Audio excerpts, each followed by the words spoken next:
नमस्कार दोस्तों, प्रभात चिंतन में आपका स्वागत है।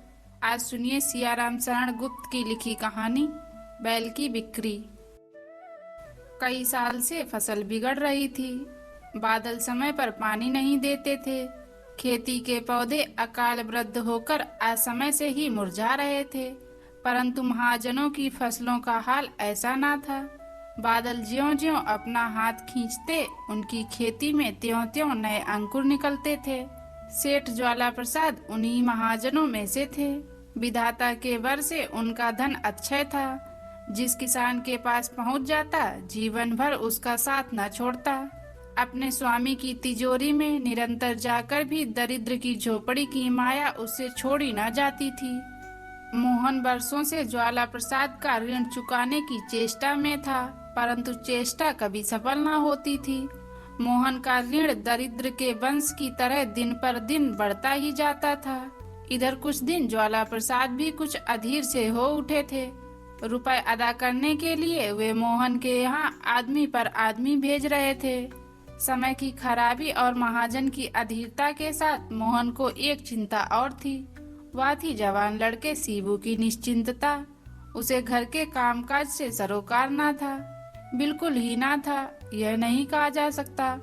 भोजन करने के लिए यथा समय उसे घर आना ही पड़ता था। बाप मजूरी के पैसे लाकर किस जगह रखता है, इसके ऊपर दृष्टि रखनी पड़ती थी। पता मिल जाने पर बीच बीच में उन्हें सफाई के हाथ से उड़ाना भी पड़ता था। ऐसे ही और बहुत काम थे। 2-4 बार उसे बैलगाड़ी किराए के लिए चलानी पड़ी थी। संभव है यह बेगार चलकर और अधिक करनी पड़ती, परंतु हाल में ही यह संभावना भी असंभव हो गई है। अचानक एक दिन 2-4 घंटे की बीमारी से हाल ही में उसका बैल चल बसा था। इस प्रकार ईश्वर ने उसके स्वच्छंद विचरण के पथ में एक असुविधा और कर रखी थी। घर वालों के साथ उसका वही संबंध जान पड़ता था जो खेती के साथ उन बादलों का होता है, जिनके दर्शन ही नहीं होते। यदि कभी होते भी हैं तो आए हुए धान को खेत में ही सड़ा भर देने के लिए। परंतु बादल चाहे जैसी शत्रुता रखें, खेती के लिए उनसे प्यारी वस्तु और कोई नहीं होती। मोहन भी शिबू का विचार इसी दृष्टि से रखता था। सोचता था अभी बच्चा है, हमेशा ऐसा ही थोड़े रहेगा। जब वह शिबू की कोई बात आई गई कर जाता, तब उसे अपने मृत पिता की याद आ जाती। उसने भी अपने पिता को कम नहीं खिजाया था। पिता के प्रति कृतज्ञता प्रकट करने का सबसे बड़ा साधन कदाचित बच्चे को प्यार करना ही है। शिबू का अत्याचार क्षमा करते समय प्रायः मोहन का हृदय गदगद हो उठता था। उस दिन कलेवा करके शिबू बाहर निकल रहा था। मोहन ने पीछे से कहा, लल्लू, आज मुझे एक जगह काम पर जाना है। बैल की सार करके तुम उसे पानी पिला देना। शिबू ने पिता की ओर मुड़कर कहा, मुझसे यह बेगार ना होगी, मुझे भी एक जगह जाना है। मोहन जानता था कि कांच की तरह सीधी गर्मी दिखाकर इसे झुकाने की इच्छा करना मूर्खता है। बिनती के स्वर में बोला, बेटा, मुझे काम है, नहीं तो तुमसे क्यों कहता। कौन बहुत देर का काम है। शिबू उसी तरह अविचल कंठ से बोला, थोड़ी देर का काम हो या बहुत देर का, मुझे बहियात कामों की फुर्सत नहीं है। मोहन झुंझला पड़ा, क्रुद्ध होकर बोला, कैसा है रे, बैल को पानी पिलाना बहियात काम बताता है। किसानी ना करेगा तो क्या बाबू बनकर डाक खाने में टिकट बेचेगा। ठीक तो कहता हूँ, नाराज क्यों होते हो। कितनी बार कहा इसे बेच दो, अकेला बंधा बंधा खा रहा है। सार साफ करो, पानी पिलाओ, भूसा डालो, इधर से उधर बांधो, उधर से इधर। मुझे यह अच्छा नहीं लगता। किसी काम आता तो भी बात है, चुप रहे। घर में जोड़ी ना होती तो इतनी बातें बनाना ना आता। बैल किसान के हाथ पैर होते हैं, एक हाथ टूट जाने पर कोई दूसरा हाथ भी कटा नहीं डालता। मैं इसका जोड़ मिलाने की फिक्र में हूँ। तू कहता है बेच दो। दूर हो, जहाँ जाना हो चला जा, मैं सब कर लूंगा। जा तो रहा ही हूँ, मैं कुछ ऐसा दबैल नहीं हूँ। हंसकर कहता हुआ शिबू घर के बाहर हो गया। मोहन कुछ देर ज्यों का त्यों खड़ा रहकर बड़बड़ाता हुआ उठा और जाकर बैल को थपथपाने लगा। शिबू ने उसकी जो अवज्ञा की थी मानो उसकी क्षति पूर्ति करने के लिए अपने हृदय का समस्त प्यार ढालने लगा। उस दिन मोहन ने सार की सफाई और अच्छी तरह की। बैल को पानी पिलाने ले गया तो सोचा इसे नहला दूं। उज्जड़ लड़के ने बैल का जो अपमान किया था उसे वह अंत स्थल तक से धो देना चाहता था। नहला चुकने पर अपने अंगोछे से पानी पोंछा। बांधने की रस्सी को भी पानी से धोना ना भूला। सार में बांधकर भूसा डाला, तब भी मन की ग्लानि दूर ना हुई तो भीतर जाकर रोटी ले आया और टुकड़े टुकड़े करके उसे खिलाने लगा। वह कहा करता था कि जानवर अपनी बात समझ नहीं सकते, परंतु बहुत सी बातें आदमियों से अधिक समझते हैं।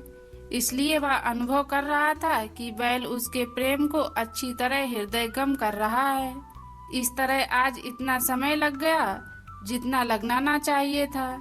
यह बात उसे उस समय पर मालूम हुई जब ज्वाला प्रसाद के आदमी ने आकर बाहर से पुकारा, मोहन है। मोहन सुनकर सन्न सा खड़ा रह गया। उसे सीबू पर गुस्सा आया। अगर वह पाजी बैल का उसार कर देता तो वह इस आदमी को घर थोड़े मिलता। संकित मन से बाहर निकलकर बोला, कौन? रामधन भैया, आओ कुछ खा पी लो। रामधन ने रुखाई से कहा, हमें फुर्सत नहीं है, इसी समय मेरे साथ चलो। तुम जैसे छटे हुए आदमी से भी किसी का पाला ना पड़ा होगा। तुम्हारे पीछे फिरते फिरते पैरों में छाले पड़ गए, परंतु मालिक साहब के दर्शन ही नहीं होते।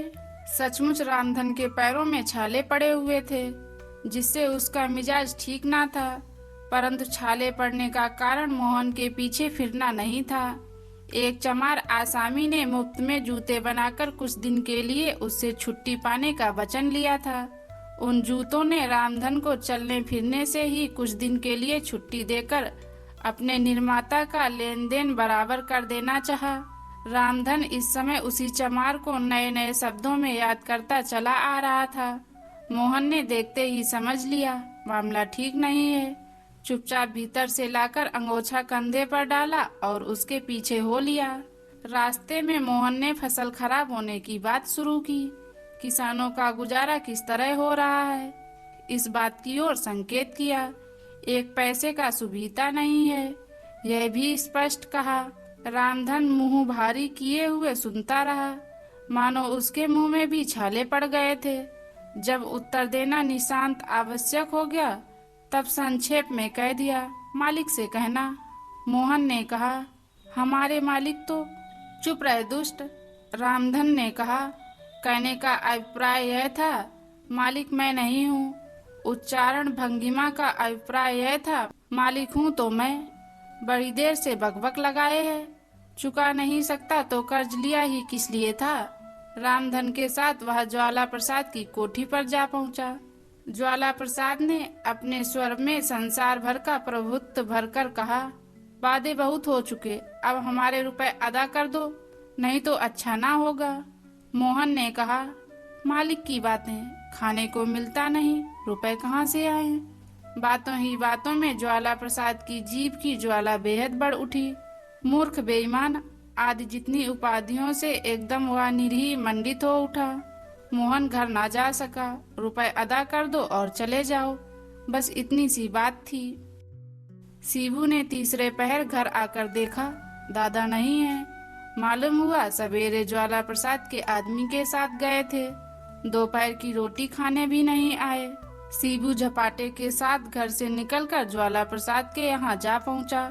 पिता को मुंह सुखाए पसीने पसीने एक जगह बैठे देखा। बोला, चलो आज रोटी नहीं खानी है। आवाज सुनकर दूर से ज्वाला प्रसाद ने कहा, कौन है सिबुआ, दाम लाए या यूं ही लिवाने आ गया। सीबू ने अपने कर्कश कंठ को और भी कर्कश करके कहा, अपनी रूह फटी लोगे या किसी की जान। अरे कुछ तो दया होती, बूढ़े ने सवेरे से पानी तक नहीं पिया, तुम कम से कम 4 दफे भोजन ठूस चुके होगे। मोहन लड़के का ढंग देखकर घबरा उठा। बोला, अरे ढोर, कुछ तो समझ की बात कर, किससे किस तरह बोलना चाहिए। आज तक तुझे यह शऊर ना आया। ना आने दो, चलो उठो, मैं तुम्हें यहाँ कसाई की गाय की तरह मरने ना दूंगा। रामपुर की हाट में सोमवार को बैल बेचकर उनकी कौड़ी पाई चुका दूंगा। कहकर शिबू ने पिता का हाथ पकड़ा और उसे झकझोरता हुआ साथ ले गया। ज्वाला प्रसाद हतबुद्धि होकर ज्यों का त्यों बैठे रहे। उन्होंने शिबू के जैसा निर्भय आदमी ना देखा था। उनके मुंह पर ही उन्हें कसाई बनाया गया। गुस्सा की अपेक्षा उन्हें डर ही अधिक मालूम हुआ। वे भी उसी हाट में रामपुर जा रहे थे। आजकल डाकुओं का बड़ा जोर था। वह शिबुआ भी तो कहीं डाकुओं में नहीं है। कैसा ऊंचा, पूरा हष्ट पुष्ट है। बोलने में भी किसी का डर नहीं, चलने में किसी का बंधन नहीं। दिन भर फिर किसी काम में ज्वाला प्रसाद का मन नहीं लगा। बार बार उसका तेज तृप्त चेहरा उन्हें याद आता रहा। 2 दिन में ही पड़ने लगा, मानो मोहन बहुत दिन का बीमार हो। दिन भर वह बैल के विषय में ही सोचा करता। रात को उठकर कई बार बैल के पास जाता। दिन में और लोगों के सामने अपना प्रेम पूर्ण रूप से प्रकट करते हुए उसे संकोच होता है। रात के एकांत में उसे अवसर मिलता, बैल के गले से लिपटकर प्रायः वह आंसू बहाने लगता। यदि कभी शिबू उसका यह आचरण देख लेता तो उसे ऐसा जान पड़ता मानो वह कोई अपराध कर रहा है। हाट जाने के 1 दिन पहले उसने शिबू से कहा, एक बात बेटा मेरी मानना, बैल किसी भले आदमी को देना जो उसे अच्छी तरह रखे। 2-4 कम मिले तो ख्याल ना करना। शिबू बिगड़ कर बोला, तुम्हारी तो बुद्धि बिगड़ गई है। जब देखो बैल बैल की रट लगाए रहते हो। मैं मर जाऊं तो भी शायद तुम्हें बैल के जितना रंज ना हो। बैल जिए या भाड़ में जाए, मुझसे कोई मतलब नहीं। जो ज्यादा दाम देगा मैं उसी को बेच दूंगा। हमारा ख्याल कौन रखता है? मैं भी किसी का ना रखूंगा। उस कसाई के रुपए उसके मत्थे मार दूं। मैं तो इतना ही चाहता हूँ बस। मोहन चुपचाप सुनता रहा। थोड़ी देर बाद एक गहरी सांस लेकर वहां से हट गया। जिस समय बैल की रस्सी खोलकर शिबू हाट के लिए जा रहा था, वहां मोहन ना था। किसी काम के लिए जाने की बात कहकर वह पहले ही बाहर चला गया था। बैल बेचकर शिबू घर लौट रहा था। रुपए उसकी अंटी में थे, तो भी आज उसकी चाल में वह तेज नहीं थी जो जाते समय थी। ना जाने कितनी बातें उसके भीतर आ जा रही थीं। बैल के बिना उसे सूना सूना मालूम हो रहा था। आज के पहले वह यह बात किसी तरह ना मानता कि उसके मन में भी किसी क्षुद्र प्राणी के लिए इतना प्रेम था। मनुष्य अपने आप के विषय में जितना अज्ञानी है, कदाचित उतना और किसी विषय में नहीं है। बार बार उसे बैल की सूरत याद आती। उसके ध्यान में आता मानो विदा होते समय बैल भी उदास हो गया था। उसकी आंखों में आंसू छलक आए थे। बैल का विचार दूर करता तो पिता का सूखा हुआ चेहरा सामने आ जाता। बैल और पिता मानो एक ही चित्र के 2 रूप थे। लौट फिरकर एक के बाद दूसरा उसके सामने आ जाता था। आहा, उसका पिता इस बैल को कितना प्यार करता था। उसे अनुभव होने लगा कि वह बैल उसका भाई ही था। एक ही पिता के वत्सल रस से दोनों पुष्ट हुए थे। जो पिता जानवर के लिए इतना प्रेमातुर हो सकता है, वह उसके लिए ना जाने क्या करेगा। सोचते सोचते उसका हृदय पिता के लिए आर्द्र हो उठा। हाय, वह अब तक अपने ऐसे स्नेहशील पिता को ना पहचान सका। उसके हृदय का औच्छत्य आज अपने आप पराजित हो गया था। घने वन की छाती पर पत्थर की पक्की सड़क दोनों ओर के वृक्ष की छाया का उपभोग करती हुई निर्जन और बस्ती की परवाह ना करके बहुत दूर तक चली गई थी। दूर दूर तक आदमी का चिन्ह तक ना दिखाई देता था। बीच बीच में कुछ हिरन छलांगे मारते हुए सड़क पार कर जाते थे। अचानक शिबू ने देखा, एक जगह बहुत सी बैलगाड़ियां ढिली हुई हैं। एक ओर की निर्जनता के आधार पर ही दूसरी ओर की सघनता अवलंबित है।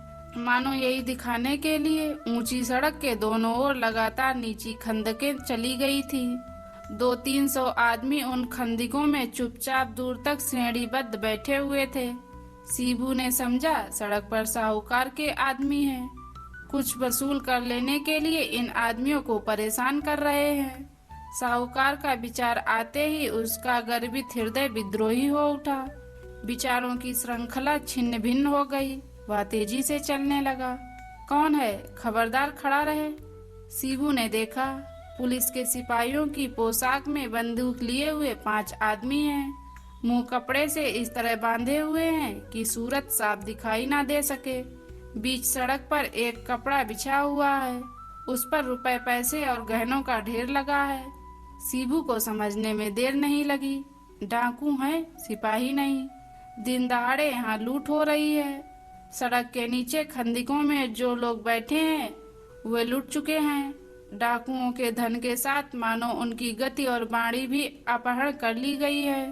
हाँ तो एक डाकू फिर से कड़क कर बोला, कौन है? चला ही आ रहा है, खड़ा हो जा, रख दे जो कुछ तेरे पास हो। शिबू ने देखा अब रुपए जाते हैं। उसे रुपयों का मोह कभी ना था। रुपया पैसा उड़ाना ही उसका काम था। परंतु ये रुपए किस तरह आए हैं, यह बात वह अभी अभी अनुभव करता आ रहा था। एक क्षण के हिस्से में उसे पिता का सूखा हुआ चेहरा याद आया और दूसरे क्षण उस महाजन का, जिसने रुपए चुकाने के लिए उन्हें 3 पहर तक भूखा प्यासा रोक रखा था। ज्यादा विचार करने का अवसर ना था। वह छाती तान कर खड़ा हो गया, बोला, मैं रुपए नहीं दूंगा। बोलने वाला डाकू शिबू का सुदृढ़ कंठ स्वर सुन स्थगित हो गया। इतने आदमी अभी लुट गए हैं, इस तरह तो कोई नहीं कह सका। दूसरा डाकू बंदूक का कुंदा मारने के लिए उस पर झपटा। शिबू ने बंदूक के कुंदे को इस तरह पकड़ लिया जिस तरह सपेरे सांप का फन पकड़ लेते हैं। अपने को आगे ठेलता हुआ वह बोला, तुम मुझे मार सकते हो परंतु रुपए नहीं छीन सकते। ये रुपए मेरे पिता के कलेजे के खून में तर हैं। मेरे जीते जी महाजन के सिवा इन्हें कोई नहीं ले सकता। यह कहकर शिबू ने अपने पूरे बेग के साथ निकल जाना चाहा। तब तक 5 डाकुओं ने घेर कर उसे पकड़ लिया। वह उच्च कंठ से फिर चित्कार कर उठा, छोड़ दो, मैं रुपए नहीं दूंगा। शिबू का चित्कार सुनकर लुटे हुए लोग खंदियों में उठकर खड़े हो गए। देखने लगे कौन है जो प्रत्यक्ष मौत का सामना कर रहा है। डाकुओं ने एकदम देखा, वे केवल 5 और 200-300 आदमी उनके विपक्ष में उठ खड़े हुए हैं। उन्हें विस्मय करने का भी अवसर ना मिला कि उन्होंने बंदूक के बल पर 1-1, 2-2 करके इतने आदमी कैसे लूट लिए हैं। यदि ये उज्जड़ की तरह बिगड़ खड़े हों तो कौन इनका सामना कर सकता है। भय और साहस संक्रामक वस्तुएं हैं। शिबू का साहस देखकर उधर लुटे हुए लोगों का भी भय दूर हो रहा था। देखने का समय ना था, परंतु डाकुओं ने स्पष्ट देख लिया। एक साथ सब लोगों के भाव बदल गए हैं। उन लोगों में से कुछ खंदियां पार करके सड़क तक भी नहीं जा सके कि डाकू बंदूकें हाथ में लिए हुए दुर्गति से सड़क के नीचे उतर गए। लूट का माल उठाने में समय नष्ट करने की अपेक्षा अपने प्राण लेकर भागना ही उन्हें अधिक मूल्यवान प्रतीत हुआ। थोड़ी ही देर में वे लोग आंखों से ओझल हो गए। लोगों ने आकर शिबू को चारों ओर से घेर लिया। अधिकांश स्त्री, बच्चे और पुरुष अब तक भय के मारे कांप रहे थे। रोग की तरह दूर हो जाने पर भी भय शरीर को कुछ समय के लिए निःशक्त कर रखता है। स्त्रियां शिबू को आशीर्वाद दे रही थी, बेटा तेरी हजारी उम्र हो। परंतु शिबू इस समय भी अपने आपे में ना था। वह सोच रहा था कि इसमें अधिकांश ऐसे आदमी हैं जो रुपए के लिए बुरे से बुरे काम कर सकते हैं। रुपया ही इनका सब कुछ है, उसी को इन्होंने इस प्रकार कैसे लुट जाने दिया। भीड़ में से एक आदमी निकलकर शिबू के पास आया, बोला, कौन है? शिबू माते, तुमने आज इतने आदमियों को? शिबू ने देखा, ज्वाला प्रसाद है, शरीर पर धोती के सिवा कोई वस्त्र नहीं।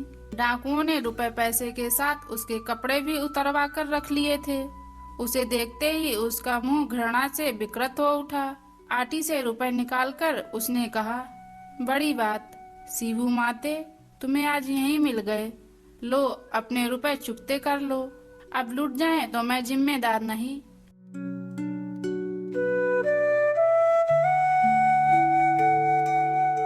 दोस्तों, यह कहानी आपको कैसी लगी हमें कमेंट के माध्यम से बताइए और चैनल को सब्सक्राइब करना मत भूलिएगा। मिलते हैं एक ऐसी ही नई कहानी में, तब तक के लिए जय हिंद।